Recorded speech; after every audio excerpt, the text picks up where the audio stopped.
시장은 이제 어느 정도 좀 저점은 다진 게 아닌가. 그래서 강한 상승은 아니더라도 러시아 때문에 지수가 2,500개고 400개고 그런 장은 좀 서서히 끝나가고 있다. 이렇게 좀 삼성전자도 결국엔 주가는 복원될 가능성이 높다. 그래서 근데 카카오는 이제 바닥은 진짜 찍었어요. 보시면 이제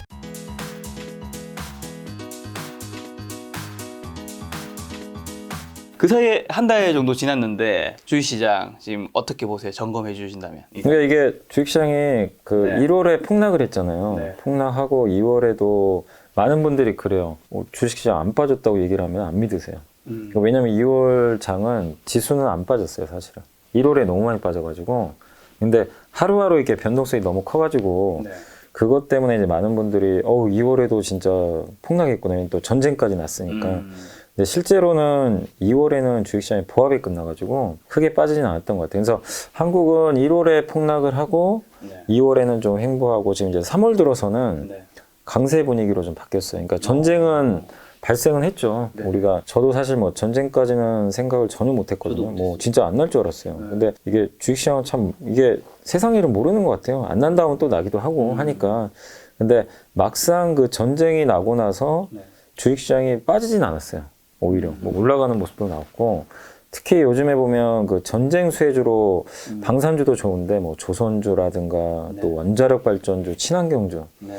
이런 기업들의 주가가 좀 급등을 하면서 네. 시장 분위기는 그렇게 나쁘진 않았어요. 그러니까 내가 어느 걸 갖고 있느냐에 따라서 뭐 체감 지수는 다르죠. 자동차 갖고 계신 분은 너무 안 좋고 러시아 그것 때문에 좀 안 좋고 반대로 신재생이나 뭐 조선주가 되게 좋았잖아요. 최근에 조선주 갖고 계신 분들은 뭐 이게 오히려 이 전쟁 리스크가 수혜로 부각이 돼가지고 주가가 훨씬 셌던 것 같아요. 근데 이제 시장은 어쨌든 횡보하는 가운데서도 제가 좀 희망을 본 건 뭐냐면 이런 악재가 우리가 생각 못한 악재가 옛날에는 나오면 네. 미국의 긴축도 그랬잖아요. 뭐 7번 한다, 0.5% 한 번에 올린다 이랬는데 그때 막 폭락을 하긴 했는데 이번에 막상 전쟁이 났는데 시장이 더 밑으로 안 빠지더라고요. 무슨 얘기냐면 이제 더 이상 이제 이 전쟁이라든가 네. 악재 그런 부분에 대해서 시장이 이제 내성이 생겨버린 것 같아요, 조금. 오르진 못한다 하더라도 시장이 이제 더 이상 여기에 대해서는 민감하게 반응을 안 하는구나. 그러니까 충분히 빠질 만큼 빠졌구나. 네. 그리고 그걸 하나 더 느꼈던 게 지수가 횡보하는데 옛날에는 아마 김 작가님도 그런 장 많이 보셨을 거예요. 그러니까 지수가 뭐 1% 이상 오르는데 네. 상승 종목이 더 적은 날도 있어요. 예전엔 그런 적이 있었거든요. 예전에 3,200, 300일 때. 네. 무슨 얘기냐면 그때는 특정 몇 개 종목이 대형주가 확 끌어당기고 나머지는 다 빠지고 있었어요. 근데 그로부터 몇 달 후에 증시가 무너져 버렸거든요, 실제. 근데 지금 완전 반대인 게 지수는 잘 안 가요. 옆으로 가요. 이제 오늘 촬영하는 날은 좀 다행히 좀 급등은 하는데 네. 옆으로 가는데 하루에 상승 종목이 2,000개 가까이 되는 날도 있어요. 그러니까 뭐냐면 특정 삼성전자가 좀 안 갔어요. 몇 개 대형주 삼성전자, 현대차 빼고 중소형주로 이게 매기가 확산돼 버린 거죠. 이게 전형적인 바닥권의 모습이거든요. 바닥에서 종목이 분산되고 이렇게 확 퍼지는 거죠. 그러니까 투자 심리가 이제 좋아진다는 얘기니까 그런 것들을 좀 종합해 보면 시장은 이제 어느 정도 좀 저점은 다진 게 아닌가. 그래서 강한 상승은 아니더라도 네. 시장에 이제 좀 우리가 우려했던 뭐 이런 계속적으로 뭐 러시아 때문에 지수가 2,500개고 400개고 그런 장은 좀 서서히 끝나가고 있다.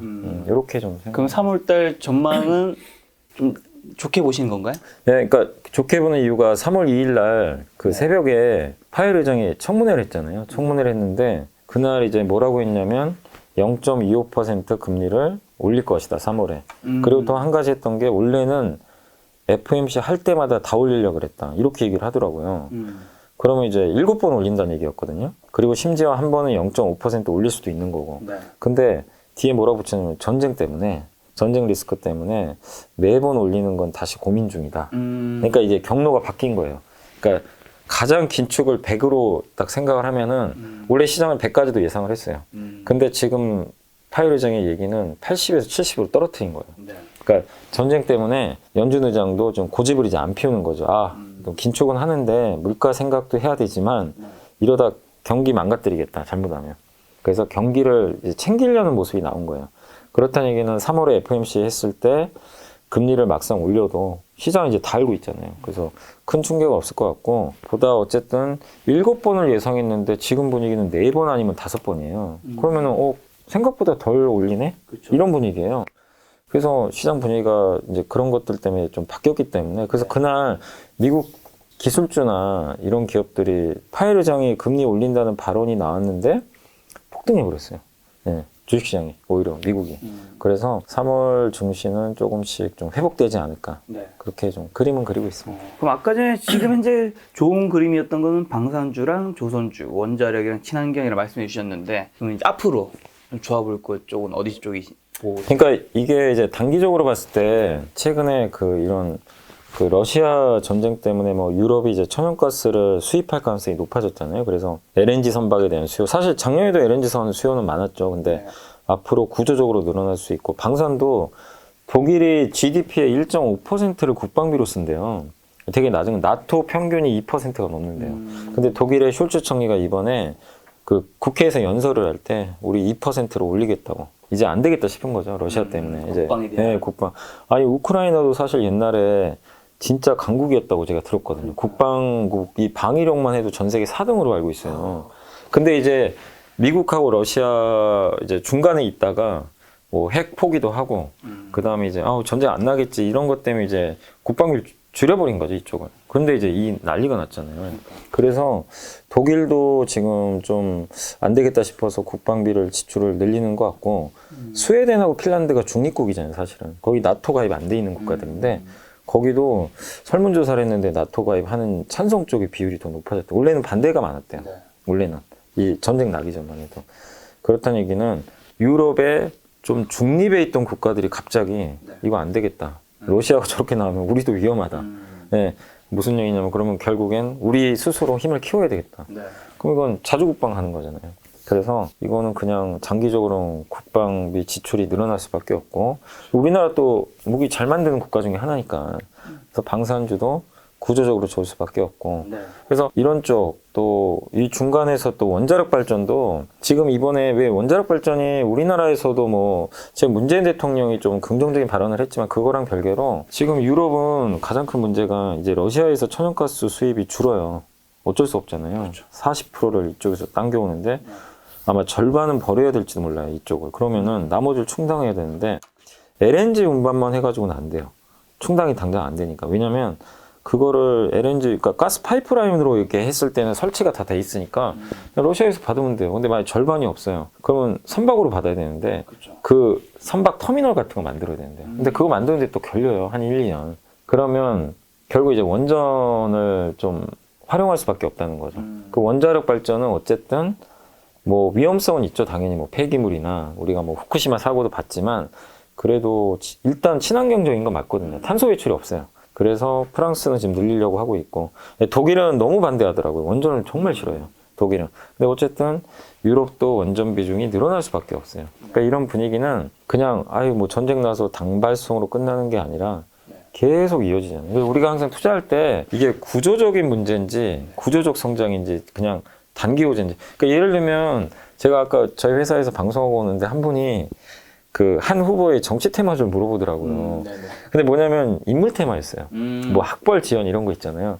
근데 그런 거는 아니 뭐 그분이 당선이 되고 안 되고를 떠나서 어쨌든 선거 끝나면 끝나거든요.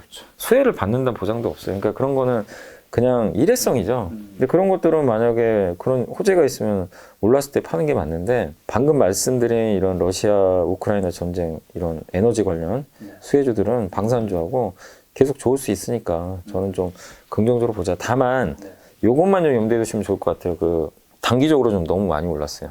이게 반영을 해가지고. 그래서 단기로는 좀 변동성이 나올 수 있으니까 지금 무턱대고 막 오르는 거 쫓아가지 마시고 조정을 기다렸다가 장기 관점에서 나중에 좋은 타이밍 오면 그때 들어가시고 지금은 저는 좀 반대로 오히려 전쟁 리스크가 이제 뭐 아직 전쟁 중이지만 더 이상 시장에 이제 악재로 반영을 잘 안 하잖아요. 그러면 역으로 생각하면 피해주를 보는 것도 좋은 것 같아요. 피해주. 그러니까 가장 대표적인 게 자동차. 러시아에서 현대 기아가 1등하고 있잖아요. 그러니까 비중이 높기 때문에 이번에 엄청 빠졌는데 그 기아 PER이 5배밖에 안 돼요.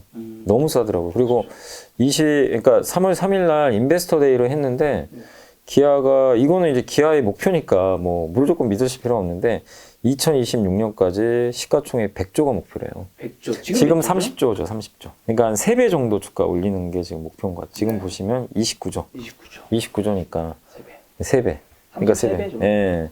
그러니까 2026년까지 올리겠다. 100조 되면 정말 엄청난 회사가 되는 거죠, 사실은.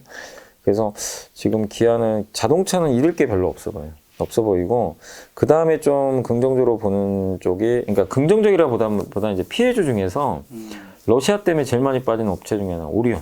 오리온. 아시죠? 초코파이 러시아 사람들 좋아하는 거. 제가 러시아에서 시베리아 해상 열차를 탄 적이 그러셨어요? 그 역마다 그 서잖아요. 네, 쓰죠. 초코파이 팔더라고. 아, 진짜로? 진짜로. 인기 진짜 많네요. 근데 사실 러시아 비중이 높진 않아요. 뭐 한 5%? 5% 되는데, 근데 보면 한번 제가 차트를 한번 보여드릴게요. 이 회사도 지금 주가가 이게 아무튼 러시아에서 잘 나가다 보니까 이 오리온 주가 이렇게 빠졌어요. 좀 최근에 보시면 많이 빠졌죠. 이 러시아 쇼크 때문에 이렇게 빠진 거예요. 근데 러시아에서 뭐 판매가 안 되는 것도 아니고 어차피 오리온은 거기서 그리고 비중이 아주 높지도 않아요. 제일 중요한 시장이 중국하고 베트남이에요. 사실 오리온은. 그래서 러시아 리스크는 크진 않은데 주가만 빠졌으니까 오히려 한번 좀 기회로 활용하는 것도 좋을 것 같고 그 다음에 역시 계속 좋게 보는 건 반도체. 예, 왜냐면 반도체 계속 그 규제를 할 수밖에 없어요. 그러니까 이번에 중국도 저번에 미국이 규제를 했지만 러시아도 규제 들어간다는 얘기가 있고 반도체가 자원이잖아요. 이 사실 반도체가 없으면 이제 아무것도 못 하잖아요. 뭐 어느 나라든 뭐 할 수가 없어. 첨단 사업을 할 수 있는 인프라가 없으니까 반도체가 없으면 안 되는데 미국도 지금 반도체 생산을 위해서 열을 올리고 있고, 그러니까 미국에다 공장 지어라 이거죠. 근데 미국만 그런 게 아니라 일본, 유럽에도 지금 공장 지어라 막 이런 얘기 나오니까 한국은 어쨌든 삼성전자하고 하이닉스를 갖고 있잖아요. 세계적인 반도체 제조사를. 그래서 반도체 중에서 그 장비 회사들. 왜냐면 이제 설비 투자 많이 하니까. 그리고 마지막으로 이제 리오프닝 주들이 좀 최근에 올랐잖아요. 근데 리오프닝 주 중에서 여행 항공은 조금 아직은 좀 너무 좀 빠른 것 같아요. 왜냐면 당장 갈 수는 없거든요. 우리가 해외여행 가기는 사실 쉽진 않아요. 해외여행을 간다고 해도 그러니까 만약에 가게 되면 가족끼리 또 갈 텐데 그러면은 이 가족끼리 갔을 때 아이들은 사실 백신 거의 안 맞았거든요. 그죠? 우리나라는 이 청소년 접종 비율이 되게 낮잖아요. 예, 이제 부모들이 걱정을 하니까 안 맞는 비율이 높은데 그러면 가족 여행은 가기가 사실상 힘들어요. 올해 안에는. 그러면 가면은 자기 혼자 가거나, 그러니까 소규모 단위로 가겠죠. 그럴 가능성이 높은 것 같아서 기대했던 것만큼의 뭐가 있을지는 솔직히 모르겠어요. 근데 어쨌든 이제 최근에 여행주나 항공주가 좀 많이 올랐지만 조금 시차는 좀 있으니까 조금 이쪽보다는 그래도 저는 국내 여행 지금 트렌드가 많이 좀 확산이 됐잖아요. 그래서 국내에서 호텔주들, 국내 호텔, 요새 호텔 신라도 호텔 매출 엄청 늘었대요. 예. 그래서 국내 여행 관련된 기업들도 괜찮아 보이고, 그 다음에 지금 돈도 잘 벌고 실적 좋고 한데 주가도 싼데 못 오른 리오프닝 주가 그 백화점. 예. 백화점주는 이제 해외여행을 가면은 좀 반대로 안 좋아질 수도 있어요. 사람들이 해외여행을 안 가는 대신에 그 돈으로 거기 쓰는 거죠. 예, 거기 쓰니까. 근데 저는 이제 이 생각을 해봤어요. 백화점을 물론 이제 그거는 인정을 하죠. 뭐 해외여행 가면은 백화점 소비가 줄 수는 있어요. 그렇지만 그동안 얼마나 많이 빠졌어요. 백화점들도 한번 제가 현대백화점도 한번 보시면 뭐 그런 이슈만이 아니더라도 진짜 이게 월봉만 보시면 지난 몇 년간 12만 원에서 이렇게 많이 빠졌거든요.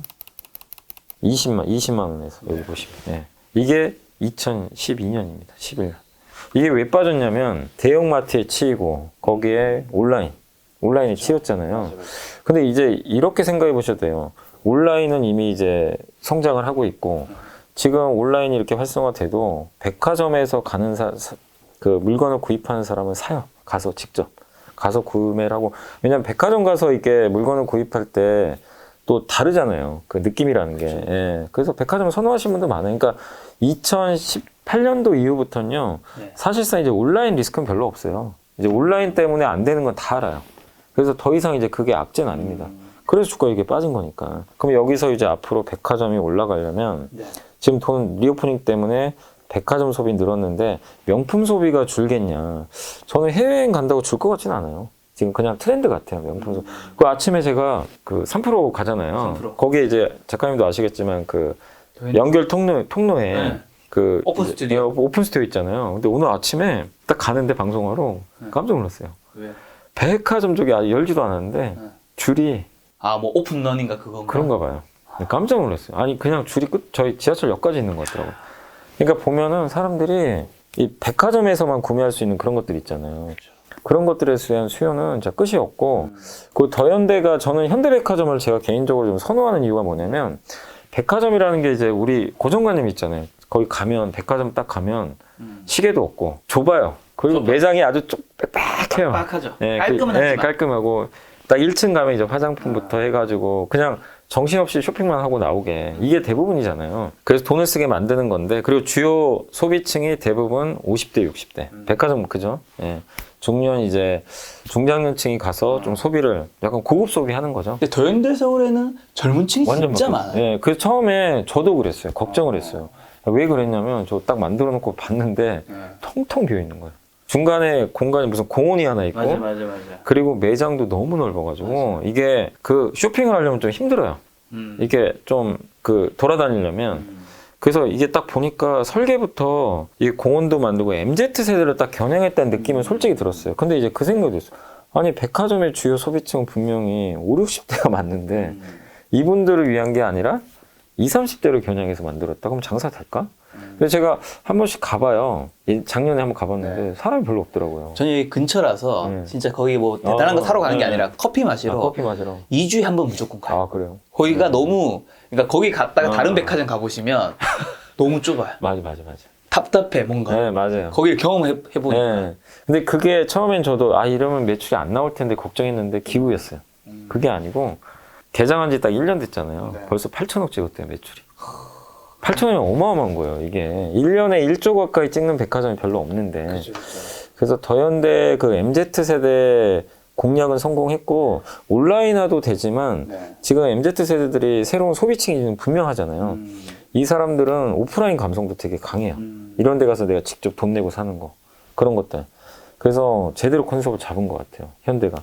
근데 그렇게 잘 되는데도 시장은 단지 백화점 이런 인식 때문에 너무 그래서 저는 설사 제 아이디어가 틀리더라도 잃을 게 있냐 이거죠 여기서 너무 싸니까. 그래서 백화점주들도 한번 여러분들이 이번 3월에 네. 좀 흔들린다면 리오프닝 주에서 한번 고민해 보시는 것도 좀 괜찮다라고 말씀드리고 싶고, 그 다음에 하나만 더 말씀드리면 의류주가 제가 깜짝 놀란 게 4분기 실적을 봤거든요. 네. 의류주들이 실적이 너무 좋더라고요.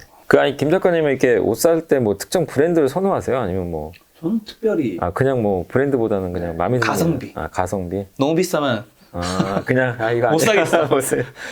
브랜드보다는. 근데 요새 의류 회사 이게 특징이 MZ 세대를 많이 타겟을 하잖아요. 확실히 그게 유행이더라고요. 그러니까 FNF가 MLB 아시죠? MLB. MLB가 사실 자기네 회사 브랜드가 아니잖아요. 미국에서 이제 브랜드만 따온 거죠. 디스커버리도 그렇고. 그 다음에 더 네이처홀딩스가 그 내셔널 지오그래피.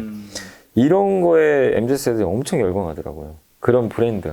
뭐 요새 보니까 여기에 CNN 달린 것도 있고 되게 많아요, 종류가. 근데 그게 트렌드인데 우리나라 그런 기업들의 실적을 봤어요. 그래서 실제 이게 돈 잘 버나? 근데 진짜 다 깜짝 실적이에요. 더 네이처홀딩스 거기다가 그 칸골 아시죠? 이게 캥거루 모양 있는 거. 많이 있더라고요. 네, SJ그룹. 이 기업도 제가 저번에 실적을 봤는데 실적들이 너무 좋아요. SJ그룹도 실적이 너무 잘 나왔고, 그 다음에 아까 말씀드린 더 네이처홀딩스도 실적이 잘 나왔고, 뭐 SJ는 많이는 가지는 않았지만 그 더 네이처홀딩스도 한번 보시면 주가 좀 많이 올랐어요. 실적이 좋더라고요.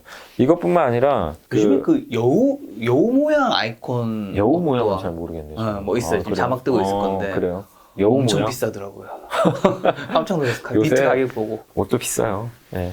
근데 그런 브랜드 가치가 있으면 사람들이 그냥 돈을 주저없이 써버리더라고요.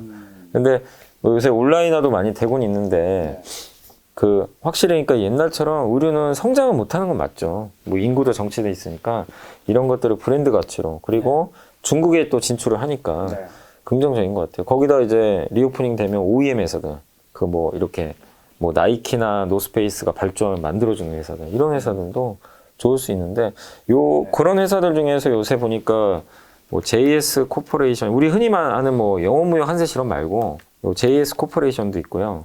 호전 실업 얘는 이제 JS는 그 회사예요. 그 핸드백 미국 핸드백 만들어주는 회사고 호전 실업은 이제 노스페이스 있죠. 그 옷 대신 만들어주는 회사. 이런 회사들이 공통점이 뭐냐면요. 주가를 떠나서 다 어닝 서프라이즈가 나왔어. 진짜. 그러니까 올해는 무조건 숫자입니다. 네. 올해 투자의 1순위는 그냥 꿈만 있으면 안 되고 무조건 숫자로 나를 증명해주는 업체들한테. 예. 근데 의류주가 숫자로 좀 증명을 잘하더라고요. 네. 그래서 의류업종도 좀 계속 올해 좀 봐야 될 업종이 아닌가라고 보고 있습니다. 지금 말씀 중에 정리만 하면 좀 좋게 보시는 쪽은 방산주랑 원자력 쪽이었고 좀 그다음에 그건 이제 좀 길게, 길게. 개인 호흡으로 좀. 그다음에 봐야 될 피해를 받은 업종 중에서 좀 괜찮아 보이는 게 자동차랑 이제 뭐 음식료. 오리온, 뭐 오리온, 반도체, 예. 리오프닝에서 여행과 항공은 좀 아닌 것 같고 뭐 호텔과 백화점, 의류. 예, 근데 사실 여행은 진짜 어떻게 보면 그 부모님만 간다 하더라도 자녀가 있는 집들은 못 가요. 사실 갈 수가 없어요. 뭐 갔다 오면 본인이 어쨌든 또 조금 더 위험에 노출되니까 네. 어쩔 수 없이. 그러니까 아이가 없거나 뭐 혼자 가거나 뭐 친구끼리 가거나 뭐 이렇게 가능하겠지. 뭐 그러면 상관은 없는데 대부분 가족 단위로 가는 거는 그리고 뭐 노부모님 모시고 가는 것도 솔직히 힘들거든요. 좀 부담스럽죠. 예, 부담스럽죠. 아직은 진짜 예, 아직은 오미크론이 완전 끝난 건 솔직히 아니거든요. 그래서 아마 가더라도 좀 제한된 예, 그런 쪽에서 갈 가능성이 높지 않나. 그럼 반도체 아까 장비 회사 좋다고 얘기해주셨는데 네. 삼성전자, SK 하이닉스는요? 좋죠, 당연히. 예, 왜냐면 삼성전자 하이닉스가 안 좋게 보는데 반도체 장비를 한다. 그건 말이 안 되는 얘기예요.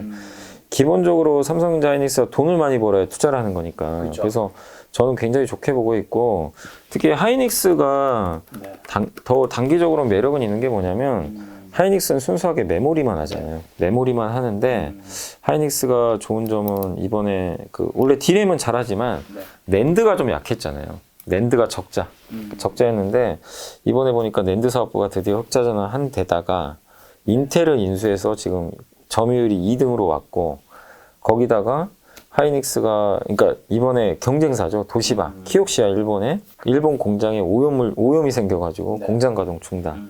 그래서 지금 낸드 가격 급등했고 당연히 고스란히 그 수혜를 직접 다 받아요. 근데 삼성전자는 사업부가 좀 여러 개다 보니까 분산되죠 좀. 그쵸. 그래서 삼성전자보다는 하이닉스가 단기적으로 좀 더 움직이는데 근데 중장기적으로는 저는 삼성전자를 더 좋게 보는 게 어쨌든 하이닉스는 메모리만 하지만 비메모리 시장이 훨씬 크잖아요. 근데 거기서 좀 안타까운 건 뭐냐면 그러니까 하이닉스는 저는 뭐 예전 최고점 한번 간다고는 보거든요. 네. 근데 삼성전자 좀 아쉬운 게 파운드리가 아직은 좀 이게 수율이 생각보다 좀 안 나오더라고요. 그러니까 이게 3나노, 4나노 이렇게 만들면 제대로 된 그 양호한 제품을 만들어서 내놔야 되는데 이게 불량품이 좀 많이 나오나 봐요. 그래서 이번에 뭐 파운드리, 이건 뉴스에 나온 거니까 파운드리 사업부를 좀 감사한다고 그러더라고요. 그러니까 내부적으로 좀 뭔가 문제가 있나. 그러니까 그만큼 뭔가 좀 수율 문제가 좀 있는 것 같아요. 근데 그것만 해결되면 TSMC 맹추격 해가지고 당연히 이제 주가는 8만, 9만, 10만 전자 갈 수 있는데 지금 파운드리가 만약에 이런 식으로 계속 정체되면 주가는 크게는 못 가요.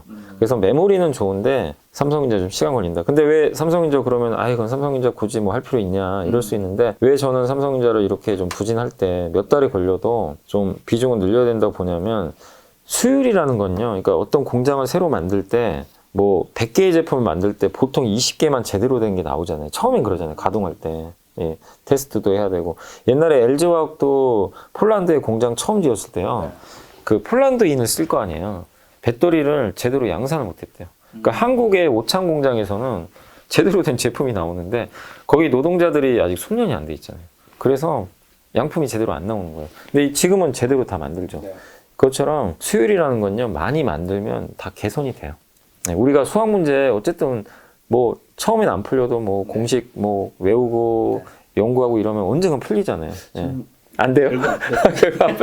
너무 어려운 걸 했구나. 네. 근데 어쨌든 이런 수율은 시간이 지나면 잡히거든요. 그래서 전 잡힌다고 보고 있어요. 그런 관점으로 본다면 삼성전자도 결국엔 주가는 복원될 가능성이 높다. 그래서 당장은 좀 재미없더라도 그걸 좀 기대하면서 좀 기다려보자. 그리고 이렇게 삼성전자 하이닉스가 이렇게 잘 되면 장비주도 같이 따라서 가는 거니까. 그리고 지금 장비주 중에선 또 그런 걸 보세요. 그 삼성전자 하이닉스 비중이 많은 기업도 있지만 요새 잘 가는 기업들 보면요.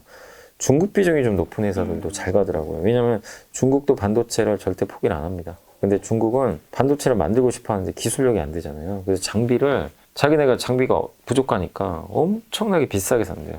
같은 장비인데 삼성이 사주면 예를 들면 100만 원이면 네. 중국이 사면 300만 원. 이 정도 마진이 어마어마한 거예요. 그래서 이번에 그 대표적인 회사 중에 하나가 주성 엔지니어링이 있어요. 주가가 지금 많이 올랐죠. 장비 회사인데. 꽤 올랐어요. 이 회사가 중국 비중이 좀 높아요. 마진이 굉장히 높을 수밖에 없어요. 그러니까 삼성과 하이닉스만이 아니라 좀 다변화되는 회사들이 있죠. 이런 기업들이 좀 궁극적으로는 장비주 내에서는 좀 네. 좋을 수 있다. 그래서 삼성전자 하이닉스도 좋고 소부장 기업에서는 좀 매출처가 많은 네. 그런 기업들 한번 고민해 보시면 좋을 것 같아요. 그럼 코스닥에 있는 반도체 섹터인 리노공업 같은 뭐 리노는 워낙 좋았고요. 네. 진짜 너무 좋았어요. 얘는 저는 주가는 크게 가긴 좀 어렵다고요. 이게 한번 보실래요? 지난 한 최소 10년 아니 리노공 한번 보여드릴게요. 제가 이거 아, 어마어마하게 올라. 이게 10년 전에 얼마였냐면 10,000원, 20배 올랐어요. 근데 지금도 안 빠져요, 주가가. 왜냐? 너무 성장을 잘해요. 근데 새롭게 이거를 살려고 하시는 분들 입장에서는 이 기업 사가지고 큰 수익 내기는 좀 사실상 쉽지 않잖아요. 그렇죠. 그래서 리노공업은 일단 지금은 좀 신규 투자는 좀 어렵다. 이렇게 말씀을 드리고 싶고, 앞으로가 이제 계속 성장하는데 주가 많이 안 오른 기업들이 분명히 저는 좋다라고 보고 있거든요. 그래서 저 개인적으로 제가 반도체에서 좀 좋게 보는 기업이 몇 개 있어요. 코스닥에서. 첫 번째가 아이원스. 반도체 그 소모품 만드는 회사예요. 그 이제 반도체 그 장비나 이런 데 보면 오염물질 막 묻잖아요. 반도체 이렇게 공정 돌리다 보면 막 찌꺼기 묻고 이런 것들을 세정해줘요. 씻어줘야 됩니다. 그리고 반도체 부품이 오래가기 위해서는 장비나 코팅을 해줘요. 거기다 뭐 어떤 막 같은 걸 입혀주면 되게 오래 간대요. 그거를 해주는 업체가 아이온스입니다. 근데 이 회사 매출 비중의 절반이 세계 1위 반도체 장비 회사 미국의 어플라이드 머티리얼즈 여기에 납품을 해요. 근데 보통 부품 회사가요 장비 회사에 직납하는 회사가 있고 삼성전자 하이닉스 같은 데다 또 그 납품하는 기업으로 이렇게 나눠요. 근데 장비주에 납품하는 게 마진이 꽤 좋다고 그러더라고요. 그래서 장비 회사에 직접 납품을 하고 있어서 긍정적이고 이번에 실적도 되게 잘 나왔습니다. 그래서 저는 좀 좋게 보고 PER도 10배가 안 되더라고요. 제가 요새 반도체 기업 볼 때 기준이 퍼 10배 안 되는 거 좀 찾고 있어요. 그래서 아이온스도 그 대상이고 그 다음에 STI라는 기업도 있어요. 장비 회사. 오늘 좀 올랐네요. 네. 이 회사는 반도체 그러니까 반도체 공장 처음 지을 때 이 파이프라인 같은 거 있죠. 이거 가스를 주입해서 공정에 뿌려줘야 되잖아요. 뭐 다양한 가스, 특수가스를 그 가스 공급 장치 만드는 회사예요. 그 회사입니다. 그래서 그거 외에도 장비도 다른 것들도 많이 만드는데 PER이 한 7배, 8배밖에 안 돼요. 4분기 실적 좋았고 또 한 가지가 프로텍. 프로텍이 뭐냐면 그 디스펜서라고 있어요. 그 반도체 이게 반도체 나중에 후공정에서 조립해가지고 기판에 붙이잖아요. 거기에 그 빈틈들이 좀 생기나 봐요. 이런데. 그러니까 반도체를 기판에 붙일 때 틈이 좀 생기면 안 되나 봐요. 근데 거기에다가 틈을 막는 용액을 뿌려줘야 된대요. 그래서 그걸 레진, 뭐 레진이라고도 하는데 그 디스펜서가 이게 이게 누르면 분사해주는 장치 있죠. 그런 장치를 그러니까 장비를 만드는 회사. 네, 용액 같은 걸 뿌려주는 그 회사가 프로텍이고 이것도 PER이 뭐 7배? 8배밖에 안 되고 이번에 실적이 좋았습니다. 그래서 4분기 실적 발표한 이게 반도체 소부장 기업 중에서 실적 잘 나오고 앞으로도 성장성이 있으면 근데 퍼 10배 안 된다.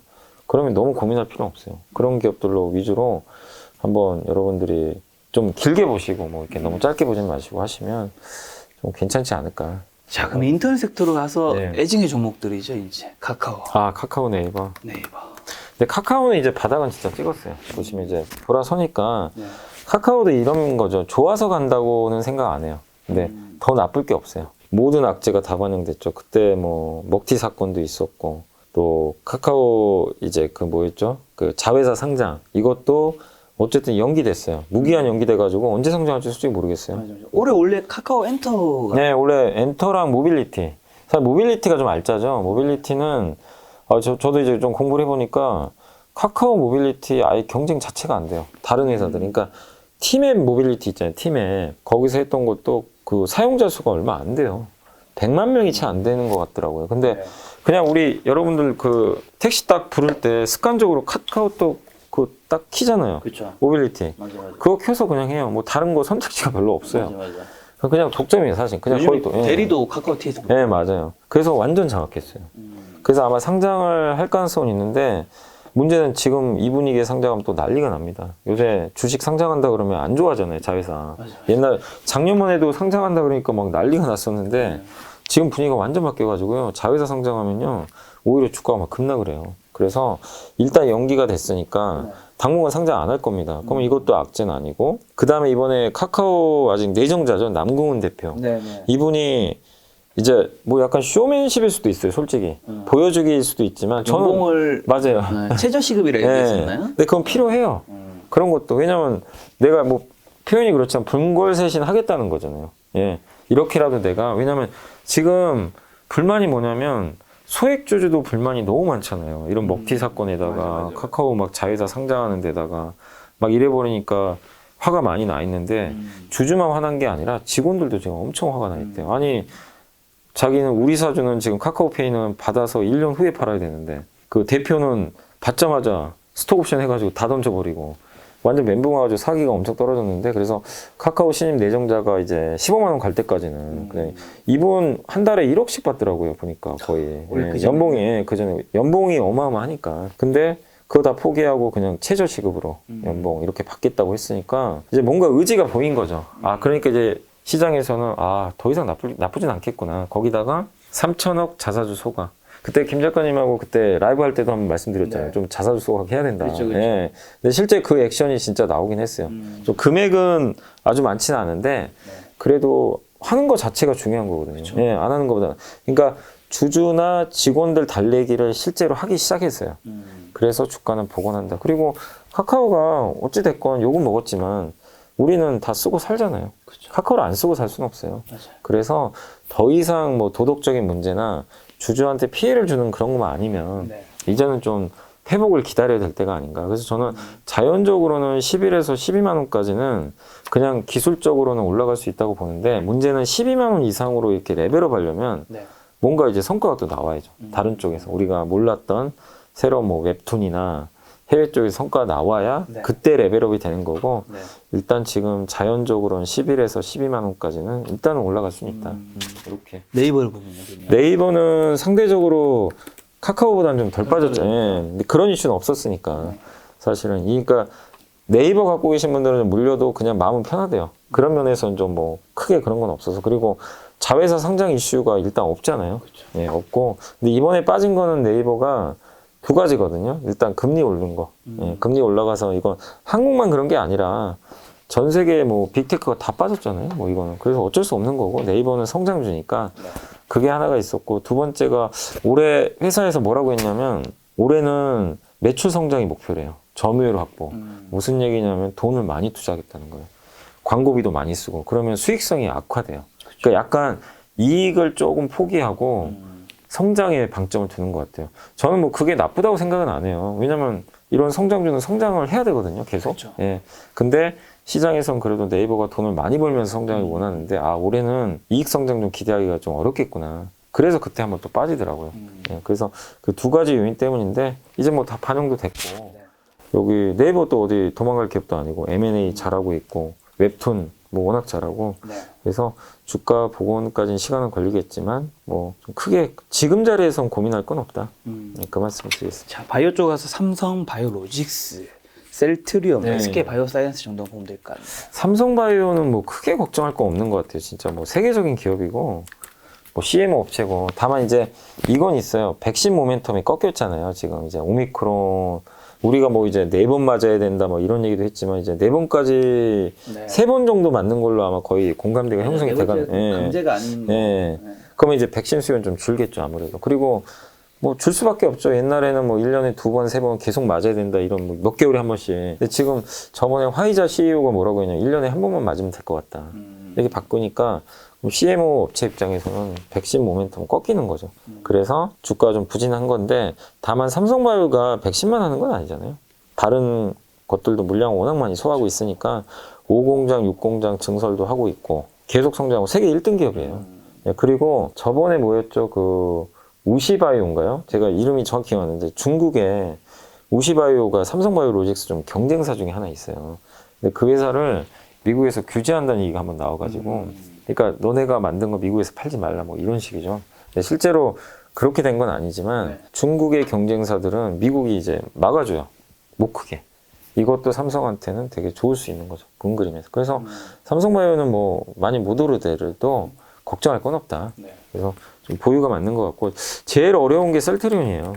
이게 제가 뭐 분석할 수가 없는 게 일단 셀트리온 헬스케어죠. 실제로는 셀트리온 헬스케어가 지금 분식회계 리스크가 좀 있잖아요. 그래서 그 결론이 안 났잖아요, 아직. 예, 그래서 되게 좀 어려운 상황인데 저도 뭐 좀 주주분들이 워낙 많으시니까 셀트리온 그룹주가 좀 빨리 좀 살아났으면 좀 좋긴 하겠는데 일단 거래소에서 결정한 문제고 증선위에서 이걸 논의를 한다고 하는데 또 연기했어요. 날짜를. 그래서 아마 4월은 돼야 결론이 날 것 같아요. 지금 분위기상으로는. 그래서 4월에 결론 나면 어차피 뭐 지금은 선택지가 몇 개 없어요. 그러니까 아무 일 없이 뭐 다행스럽게도 거래 정지 안 가고 이건 분식회계 아니다. 결론 나면 주가 그날 폭등하겠죠, 당연히. 예. 그게 이제 제일 좋은 시나리오고. 근데 거래 정지를 당할 수도 있어요. 예. 이거는 좀 분식회계인 것 같다. 결론을 내버리면 거래 정지당하고, 그럼 한참 동안 이제 거래를 못하고, 그러다 상폐당하는 건 아니고요. 다시 또 정밀하게 조사하고 회사에서도 이의 제기를 할 수가 있거든요. 그래서 고의성 얘기를 하더라고요. 이거 고의적으로 너네가 한 거냐, 아니냐. 이거 가지고 좀 얘기들을 하는 것 같은데, 뭐 우리가 알 수는 없잖아요. 그래서 이건 제가 뭐라고 정답은 말씀 못 드립니다. 다만 이제 지금 주가는 이미 빠졌으니까 당분간 결과 나오기 전까지는 그냥 옆으로 간다. 근데 올라가긴 힘든 이유가 뭐냐면요. 안타깝게도 지금 못 올라가는 거는 불안하잖아요. 혹시라도. 그렇죠, 그렇게 그렇죠. 되면. 그러니까 사람들이 못 사는 거예요. 사고 싶어도. 그거 알 수가 없어요. 예, 알 수, 뭐, 만약에 거래 정지 당하면, 그럴 수 있으니까. 그러니까 그 리스크만 해소되면요, 주가는 바로 급등해요. 근데 이거를 뭐, 누가 알겠어요. 증선이 거기서 결정한 문제니까. 그래서 주가 하락은 이제 거의 끝났는데, 거의 이제 바닥은 맞는데, 상승은 어쨌든 불확실성 해소될 때까지는 좀 쉽진 않다. 이렇게 좀 말씀드리고 싶고, 그 다음에, SK 예, 백신주 중에서 SK 바이오사이언스도 뭐 그냥 똑같아요. 이 회사는 그냥 백신 쪽이 지금 이제 모멘텀 꺾여가지고, 그래서 당분간은 모멘텀 때문에 그런 거, 돈 잘 벌었습니다. 실적 좋고, 좋은데 또 코로나 백신만 하진 않는데, 올해까지는 코로나만 한다고 하더라고요. 근데 내년부터는 코로나 말고도 다른 백신 할 거고, 그 다음에 이번에 입증했잖아요. SK 바이오사이언스는 백신 쪽에서는 경쟁력이 확실히 있어요. 근데 앞으로 우리가 살면서 코로나로 끝날까요? 또 어떤 변이가 올지 몰라요, 솔직히. 예. 그러면 또 한 번씩 그 수혜주로 부각할 수 있으니까 한번 백신주는 좀 지금은 어쩔 수 없어요. 지금 너무 늦었고 좀 한번 기다려 보자. 지금 뭐 팔려면 진작 팔았어야 돼요, 사실은. 좀 늦었다. 그리고 녹십자도 있는데 녹십자도 진짜 많이 빠졌거든요. 근데 녹십자는 백신보다는 그걸 보세요. 그 혈액 치료제라고 있어요. 혈액제제. 2018년도에 면역 사람 몸에 면역이 없으면 이제 암세포가 투입돼가지고 죽을 수 있잖아요. 그래서 이제 면역을 활성화해주는 면역 치료제 같은 거를 개발을 했는데 그게 2018년도에 FDA에 넘겼거든요, 자료를. 근데 승인 안 해줬어요. 그래서 지금 3년 지났는데 원래 지난주에 승인을 그러니까 받을지 안 받을지 모르죠. 결정이 나기로 돼 있었나 봐요. FDA가 최종 야 이거 이제 신약 승인해주자. 아니다. 연기시켜버렸어요. 근데 왜냐면 이유를 제가 알아보니까 그 FDA에서 공장에 가서 실사를 해야 된대요. 공장 실사를. 근데 오미크론 때문에 못 왔대요. 이걸 할 수가 없었대요. 그래서 연기. 그래서 공장의 실사만 이제 제대로 끝나면 될 가능성이 높아지니까 확률은 좀 높아진 것 같아요. 그래서 근데 아직은 안 된 거니까 녹십자는 그게 통과되면 그때 한번 주가 올라갈 수 있다. 그래서 그걸 좀 기다려보자. 그래서 당분간 주가는 좀 바이오 쪽이 섹터 전체적으로 다 별로 좋진 않네요. 네, 그러니까 모멘텀이 없어요. 모멘텀이 있어야 되는데 그러니까 지금 사람들은 돈이 한정돼 있는데 내가 1,000만 원 가지고 있는데 뭘 살 거냐 이거죠. 근데 싸고 훨씬 저평가된 게 많잖아요. 지금 보면은 실적도 확실하고. 근데 애매한 기업은 안 사려고 하는 거죠. 내가 잘 모르거나. 그래서 바이오 기업들이 좀 안타까운 게 이렇게 많이 빠져서 낙폭은 더 이상 없을 거는 같은데 올라갈 재료가 지금 잘 안 보이니까 좀 후순위로 밀린 거죠. 근데 시장이 강세장이 이어지잖아요. 그럼 나중에 한 번은 가요. 이게 순환매로. 네, 그래서 그건 한번 좀 기다려 보자. 자, 2차 전지 쪽에 LG 에너지 솔루션 삼성했을 때 SK 이노베이션. LG에너지 솔루션은 이제 지난 28일 날 1개월 보호예수 물량이 나와서 네. 주가 빠졌고요. 이제 요거는 좀 냉정하게 말씀드리면 네. 좀 비중 줄일 준비를 해야 된다. 왜냐면 그 3월 10일 날 네. 종가에 코스피 200에 편입이 됩니다. 그럼 이제 기관들이 살 거 아니에요. 근데 우리 옛날에 기억하시겠지만 카카오뱅크, 카카오페이도 코스피 200 편입하고 나서 어떻게 되면 주가가 그냥 무너져 버렸어요. 아, 편입하고 떨어져요? 떨어져요. 그 전에 미리 사요. 아. 카카오페이가 이 편입했던 게 요쯤이었어요. 12월 그 선물 옵션 만기. 그때 여기입니다. 이날. 이날이 편입 날이에요. 보시면 그 전에 폭락에 또 올리죠. 네. 이때 저걸 누가 사냐면요. 기관들이 다 사요. 기관들이 왜냐면 편입하면 채워놔야 되거든요. 그래서 한번 보시면 기관 투자들이 그 12월 여기 보세요. 상장하자마자 기관 보이세요? 빨갛네요. 어마어마하게 사죠. 굉장히 많이 샀어요. 이때. 그리고는 이제 편입하고 나서 어떻게 돼요? 팔죠. 네. 안 사요. 그 다음부터 잘 안 삽니다. 그리고 최근에 좀 사긴 사지만 똑같아요. 채워놓고 더 이상 안 들어오니까 주가 빠지는 거예요. 그래서 LG에너지솔루션이 뭐 쌉니다, 비쌉니다, 펀더멘탈 좋습니다. 이게 지금 중요한 게 아니고 편입 이벤트가 끝나면 주가는 한번 빠질 수 있다. 빠질 확률이 높다. 그래서 3월 9일까지는 한번 정리하시는 게 정리했다가 나중에 이제 빠지면 수급 이슈로 이제 조정이 나오면 그때 들어가시면 더 좋을 것 같아요. 그래서 네. 지금은 LG엔솔은 좀 실적보다는 네. 그 옵션 만기일 전에 좀 비중을 줄여놓자 이거고, 삼성 SDI는 이번에 스텔란티스가 그 세계 4위 자동차 회사인데 전기차 그 전략을 굉장히 공격적으로 설정을 했더라고요. 그래서 수혜주로 아마 부상될 것 같고 너무 많이 빠졌죠. 이 삼성 SDI도 주가 좀 많이 빠진 상태고 차량용 반도체 공급도 잘 안 됐지만 하반기엔 될 것 같고, 네. 그다음에 유일하게 지금 안 열린 시장이 미국 시장이 전기차가 안 열렸잖아요. 근데 미국의 전기차 시장도 이제 열릴 가능성이 굉장히 높으니까 법안 통과가 아직 안 된 건데 뭐 3월 달에 된다는 얘기도 있으니까 보조금 지급하는 거. 그래서 작년까지는 중국의 시대였어요, 전기차가. 네. 근데 이게 넘어갑니다. 미국으로 넘어갈 때 최대 수혜 기업은 한국 배터리사. 그래서 좋고, SK이노베이션은 좀 약간 성격이 다른 게 정유랑 섞여 있잖아요, 배터리랑. 그래서 약간 애매해요. 그래서 여기 주가 올라갔다 좀 밀린 이유는 그 정유 회사라서 최근에 국제유가 폭등해서 올라갔던 거고, 근데 정유나 배터리 가치가 너무 현저하게 지금 저평가돼 있어요, 네. SK이노베이션. 그래서 정유도 올해 좋을 거고 2차 전지 배터리 쪽은 올해 하반기 좋아진다고 하더라고요. 그거 보면 이번 1분기에 이렇게 좀 주가가 흔들릴 때 네. 기회가 되지 않을까. 그래서 저는 이노베이션도 여전히 좀 긍정적으로, 주가 뭐 바닥인 것 같아요. 네. 그래. 그리고 자동차 섹터는 아까 전에 이제 괜찮게 보신다고 말씀을 해주셨고, 자 그럼 금융은요? 금리 인상 시기 KB금융, 뭐 신한지주, 하나금융지주 등이 있는데 네. 요즘에 좀 떨어졌더라고요. 네, 금융주가 많이 빠졌어요. 미리 좀 그러니까 금리 인상 때문에 미리 올랐는데 네. 빠진 이유는 그거죠. 이제 첫 번째가 미국의 금리 인상 속도가 좀 둔화될 것 같다. 이제 7번 올릴 줄 알았는데 5번? 4번. 그리고 한 번에 0.5%도 안 올리고. 그래서 금리 인상 수혜로 이렇게 장이 급락할 때도 이 KB금융이 많이 올랐잖아요. 여기서 꾸준히 올랐어요, 진짜. 1월 증시가 급락할 때도. 근데 네. 2월, 이제 3월 들어와서는 금리 인상 속도가 완만해질 것 같으니까 주가 빠지는 것 같습니다. 근데 금융주는 어차피 장기적으로는 계속 전 좋다고 보는 게, 금리는 어쨌든 올라가요. 어쨌든 방향성은 명확한 상황이고, 그리고 주가가 너무 저평가돼 있어요. 이 금융주들이 보통 PER이 5배, 여기 보시면 KB금융의 PER이 5배, 자산 가치가 0.46배, 그냥 어마어마하게 저평가돼 있죠. 배당 5% 이상. 그러니까 이렇게 급락할 때 뭐 안 되면 배당이라도 받으면 돼요, 연말에. 예, 그러니까 굉장히 매력이 있어요. 그래서 저는 뭐 은행주 다 좋게 보고 있고, 뭐 지방은행도 괜찮고, 네. 오를 때만 하지 말자. 저번처럼 이렇게 막 치고 갈 때, 이럴 때만 조심하되, 이렇게 망가질 때는 오히려 역으로 비중을 늘리는 게 좋고, 보험주도 좋아요. 보험주도 실적 너무 좋고, 네. 그래서 현대해상 좀 올라가더라고요, 최근에. 이번 실적도 좋았고, 보험료도 인상을 했고, 예, 이런 부분 긍정적이고, 최근에 그 백내장 수술을 이게 보험금을 타가지고 보험 적용을 해가지고 백내장 수술 받으신 분이 되게 많나 봐요. 근데 백내장이라는 게 이게 여기가 혼탁해지는 거잖아요. 네네. 근데 시력 교정용으로도 할 수가 있나 봐요. 보험회사 이제 신청을 해가지고, 그러니까 규제가 별로 없었던 거죠. 근데 이번에 만약에 아직 결정된 거 아니에요. 지금 이게 백내장으로 나가는 보험료가 어마어마한가 봐요. 이 수술비가.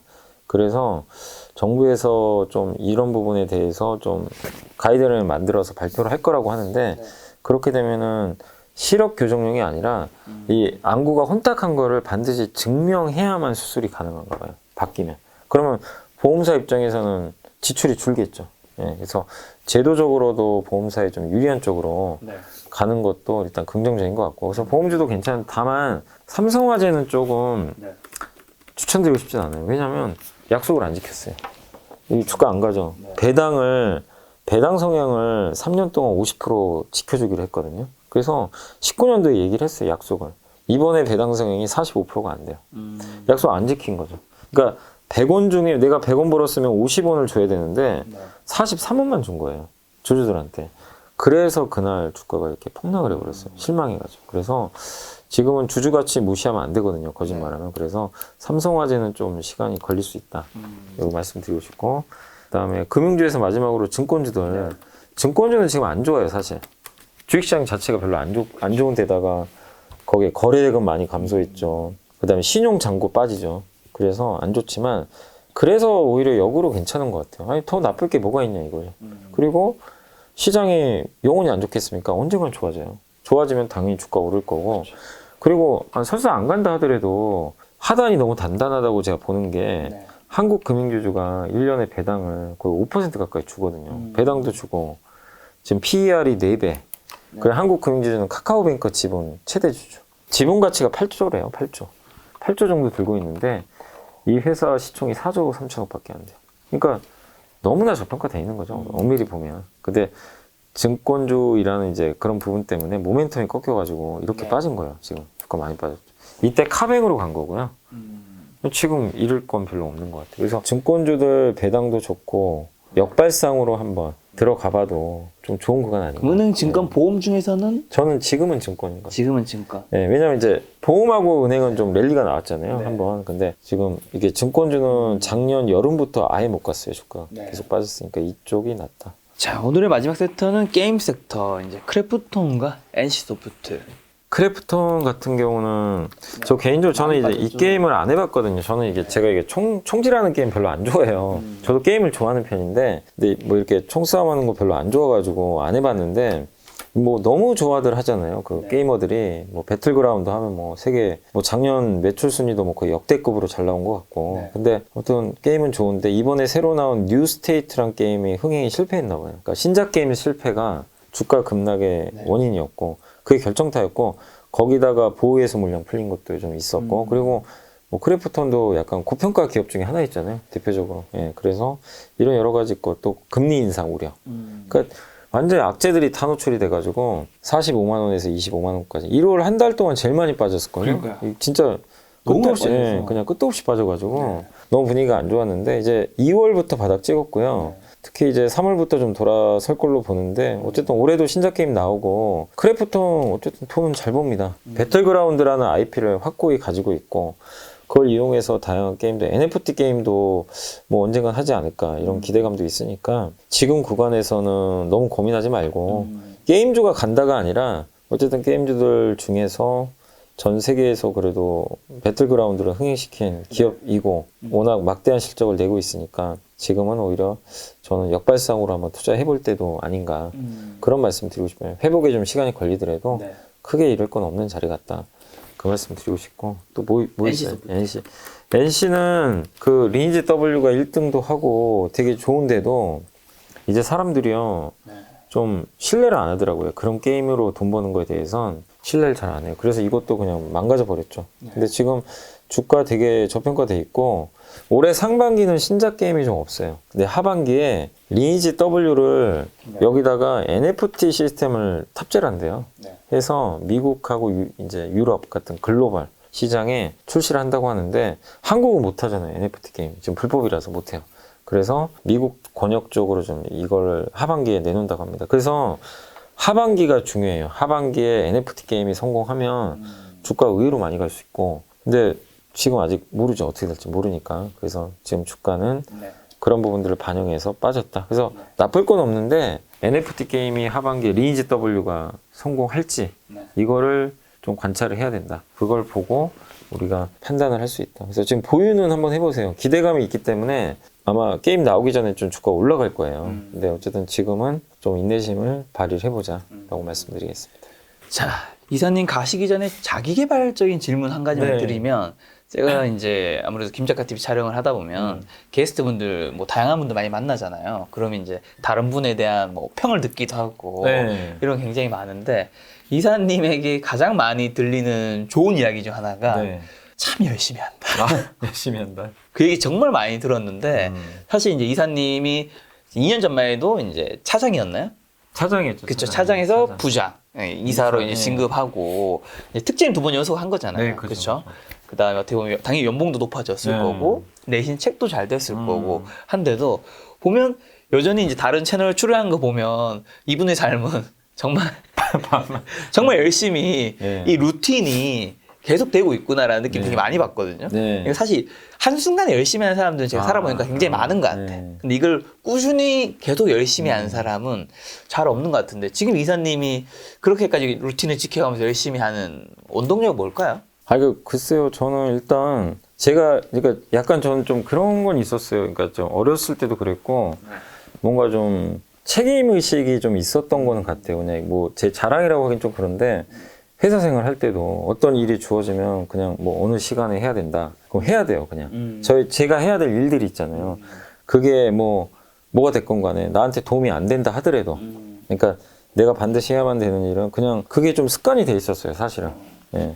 그리고 이제 유튜브 하고 나서도 사실은 이제 지금 보면 저도 막 강연회도 많이 하고 뭐 책도 많이 팔리고 그런데도 약간 좀 그런 건 있었어요. 돈을 쫓지는 말자는 게 이제 제 모토거든요. 돈을 따라서 하면 왜냐면 제가 만약에 돈만 쫓아서 했으면 오히려 저는 성공하지 못했을 것 같아요. 왜냐면 진짜 돈 많이 주는 데만 나가고 골라서 나가고 뭐 어떤 분은 뭐 그런 얘기도 하더라고요. 이제는 좀 이렇게 올라갔으니까 좀 선별해서 나가야 되는 거 아니냐. 뭐 그런 얘기도 듣긴 들었어요. 근데 저는 이제 그런 생각을 안 했던 게 아니 뭐 저를 이제 찾는 데가 뭐 금액 뭐 물론 이제 출연료 받죠. 당연히 받지만 그 돈 때문에 여기 적게 주니까 여기 안 나가야지 이런 적은 단 한 번도 없어요.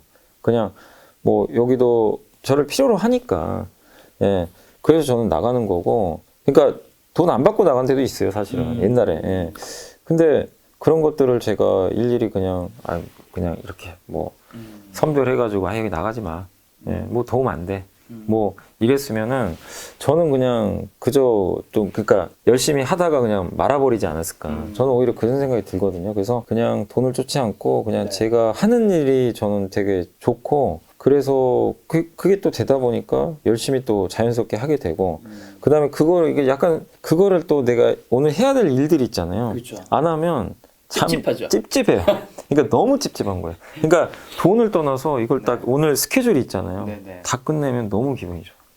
그냥 제 스스로도 만족도 되고 네. 그런 게 좀 있어가지고 저의 좀 성향도 일부 있는 것 같아요. 근데 그게 그냥 습관적으로 됐었어요. 계속 이어지다 보니까 루틴이 이어지다 보니까 네. 습관이 돼버리지. 그래서 그냥 지금도 이어져요. 뭐 사실 지금도 뭐 스케줄이 좀 뭐 분명히 많긴 하지만 그런 것 때문에 뭐 힘들어하거나 그런 적도 저는 없고 뭐 불만도 없습니다 사실은. 근데 어쨌든 저는 그걸 해야 된다라는 또 제 사명감이 좀 있어서 그냥 그렇게 뭐 제가 잘 되고 안 되고를 떠나서 그냥 계속 이렇게 되는 것 같아요. 어떻게 보면 그런 게 뭐 잘 되든 안 되든 꾸준히 했는 것들이 이사님이 지금 모습을 만들어주지 않았을까 생각이 드는데요. 자, 저희는 또 4월 첫째 주 목요일에 뵐 테니까 네. 마지막으로 시청자분들한테 하고 싶으신 말씀이 네, 뭐 작년 여름부터 정말 너무 많이 고생하신 것 같고 이제 지금 분위기 보면 거의 좀 최악은 지나가는 것 같아요. 점점 뭐 1월이 최악이었잖아요. 그래서 지수가 2600까지도 한번 내려갔다 왔는데 그래도 2월 좀 살아났고 좀 회복되고 3월 출발은 굉장히 산뜻해요. 전쟁 리스크가 끝난 건 아닌데 다만 이런 악재의 강도가 점점 약해지기 시작하고 있고 한국의 주식시장 레벨도 너무나 낮은 상황이니까 여러분들이 도망가지 마시고 지금부터라도 좀 계속 시장에 머물리셔가지고 좋은 기업으로 포트 잘 꾸려서 좀 뭐 강세장이 올지는 제가 모르지만 또 좋은 장이 온다면 그때 좀 만회를 하셨으면 하는 바람입니다. 오늘 만난 손님은 염승 이사님이었습니다. 지금까지 여러분 소중한 시간을 함께 해주셔서 정말 감사합니다. 오늘도 김 작가였습니다. 고생 많으셨습니다. 네, 감사합니다.